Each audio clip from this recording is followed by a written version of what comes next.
Arrête de jouer aux jeux vidéo, ça rend débile. Ah ouais. Ouais. Ok. Je vais te prouver le contraire. Alors voyons voir, où est-ce que je l'ai rangé? Non, c'est pas ça. Peut-être par là. Ah, voilà. Lucas? Non. Excuse. Je suis toi, mais en plus cool. Dark Francis? Explique-lui. Eh bien en fait, les jeux vidéo nous permettent de 10 minutes later. Donc, voilà à quoi servent vraiment les jeux vidéo. Merci. Alors, convaincu? Ah, voilà. On se comprend maintenant.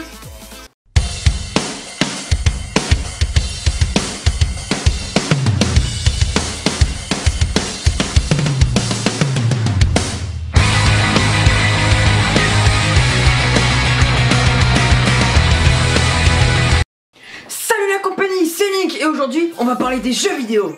Ah, les jeux vidéo, mon passe-temps favori. Je pourrais y jouer des heures.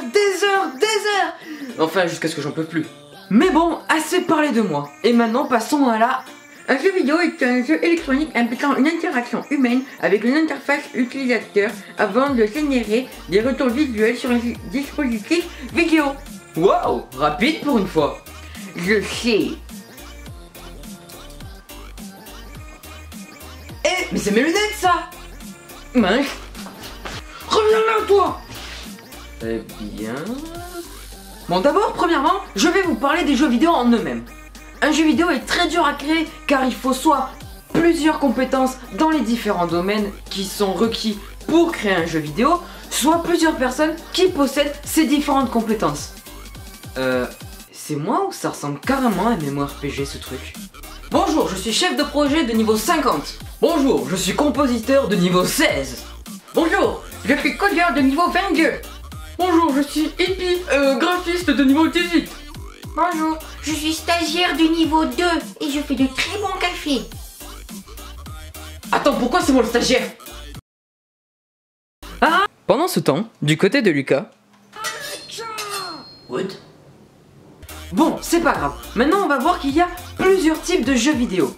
Il y a d'abord les MMORPG, qui sont des RPG massivement jouables en ligne avec plein de gens, où on choisit un personnage que l'on va customiser, ou tout au long de l'aventure grâce aux choses que l'on obtient, ou prendre un personnage de base que tout le monde peut avoir, mais que l'on va là aussi customiser en lui changeant ses armes, ses compétences, ou même son type d'évolution. C'est le cas par exemple pour Ion, qui est le premier type de MMO que j'ai présenté, ou Elseworld, qui est le second type que j'ai présenté.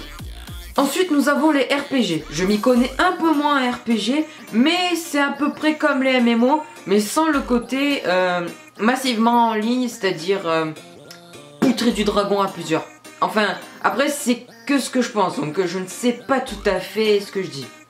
Ensuite, il y a les jeux de cartes en ligne, du genre Hearthstone, qui, on joue aux cartes en ligne, c'est un peu logique, qui est un...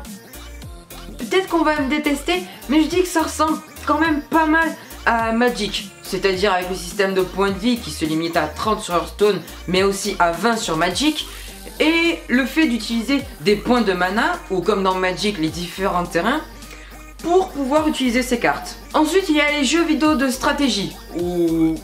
En fait, non, il n'y a pas les jeux vidéo de stratégie parce qu'on retrouve la stratégie à peu près partout dans les jeux vidéo, que ce soit dans les MMO, les MOBA ou tous les types de jeux vidéo. Même le jeu de cartes le plus banal qu'il y a requiert un minimum de stratégie. Mais bon, on va pas s'attarder sur tout ça parce que des types de jeux vidéo, il en existe plein. Et pour finir, je vais vous faire un top 5 de mes consoles préférées et un top 5 de mes jeux vidéo préférés, ou licences préférées plutôt. Pour les consoles, je placerai en dernier, enfin, je vais pas appeler ça une console, le téléphone. Parce que le téléphone aujourd'hui nous propose une large variété de jeux vidéo qui sont très variés justement. On peut aller de la stratégie au positionnement grâce à Clash of Clans et tous les trucs dans le genre, excusez-moi, je ne sais plus parler. ainsi que Hearthstone justement qui se fait sur smartphone. Donc voilà pour les smartphones. Ensuite, je me suis mis récemment au PC, donc en 4ème position, je placerai le PC pour jouer aux jeux vidéo. Pourquoi le PC? Les fans de console vont me démonter dans les commentaires, parce que le PC par exemple pour un FPS c'est la vie, parce qu'une souris c'est beaucoup mieux qu'un joystick, je suis désolé. En 3ème position, je placerai la Wii U, qui sont deux consoles vraiment bien, très accueillantes, très familiales pour les différents jeux que l'on peut jouer à plusieurs. J'ai adoré passer des heures et des heures avec mon cousin ou mon frangin ou des amis sur Super Smash Bros Wii. Mais c'est pas tout, il n'y a pas que les jeux de fight sur la Wii, il y a aussi les jeux tels que Wii Sport sur lesquels j'ai passé des heures à jouer au bowling. Véridique. En 2ème position, je placerai toute la licence PlayStation, car c'est vraiment une de mes licences de console préférées, car je la connais depuis la toute première, c'est-à-dire la Play 1, qui a un peu bercé mon enfance quand je regardais mon père y jouer. Enfin, en 1ère position, je place le Saint Graal, la DS, car je pense que c'est la console de jeu sur laquelle j'ai passé le plus d'heures de toute ma vie. Si on accumule le tout, je crois qu'il y a au moins un bon paquet d'années déjà. Non, pas un paquet d'années, mais on a au moins l'équivalent de 3 ou 4 mois passés sur une console si on met tout à coller d'affilée. Et maintenant on passe à mon top 5 de mes jeux vidéo préférés. Bien sûr je me suis trompé car le top 5 que je viens de faire n'est pas un top 5 de mes consoles préférées, mais plutôt de support pour accueillir les jeux vidéo.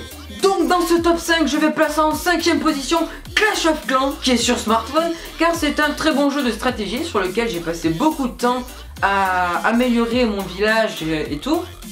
Voici à quoi il ressemble, si ça vous tente. Même rejoignez-moi dans mon clan, si ça vous tente aussi. Je ne me souviens plus du nom, je le mettrai par là, ou en dessous. Ensuite, en 4ème position, je place Elsword, qui est un MMORPG, comme je le disais au début de la vidéo, qui est un MMO qui est vraiment très joli, par son type manga. Les décors sont vraiment fabuleux. Surtout, ce que j'adore, c'est cette vue 2D, enfin de profil, qui nous permet d'admirer les fonds des donjons ou même des villes à travers lesquelles on passe, car je les trouve vraiment magiques comme ce jeu. En 3ème position, je place Call of Duty qui est un FPS sur lequel j'ai passé beaucoup de temps au début que j'ai eu la PlayStation 3 et qui est à peu près un des seuls FPS que j'ai joué. Donc je vais mettre dans ce même endroit, excusez-moi je bafouille, Unreal Tournament 3 qui est un FPS lui aussi, mais qui est un peu plus futuriste car on a différentes armes de proposer et car j'ai passé des heures et des heures avec mon padré et mon frangin. Ensuite, en 2ème position, je place la licence qui a bercé toute mon enfance, Pokémon. Oui, j'ai déjà fait une vidéo sur ça. J'assume complètement d'être un gamin qui joue à cette licence depuis qu'il est petit. Parce que ça, les amis, c'est le Saint Graal. Et en 1ère position, je place le 2e Saint Graal, enfin le premier vu qu'il est premier de ce classement, je nommerai The Legend of Zelda. Je place cette licence en premier car c'est vraiment une des licences qui m'a permis de grandir au sein de l'univers des jeux vidéo, car c'est une licence qui est vraiment épique dans le sens où on doit sauver la terre d'Hyrule ou l'autre terre qu'il y a dans Majora's Mask, je me souviens plus du nom, désolé. Et le tout plein d'énigmes qui nous permet de réfléchir pour essayer d'avancer dans l'histoire et de Maraf Ganondorf à la fin, hein, parce que Ocarina of Time is the best of the best. Et voilà, c'est déjà la fin de cette vidéo, j'espère qu'elle t'aura plu ou vous aura plu si vous êtes plusieurs dans votre écran. N'hésite pas à t'abonner à la chaîne, à mon compte Instagram, enfin à tous les réseaux sociaux que vous connaissez. Vous connaissez la chanson quoi, maintenant j'ai plus qu'une chose à vous dire, ciao. Alors, qu'as-tu appris? D'après les caméras, ils vont bientôt passer à l'action. Très bien, alors préparons-nous à notre tour, car c'est maintenant que tout va se décider.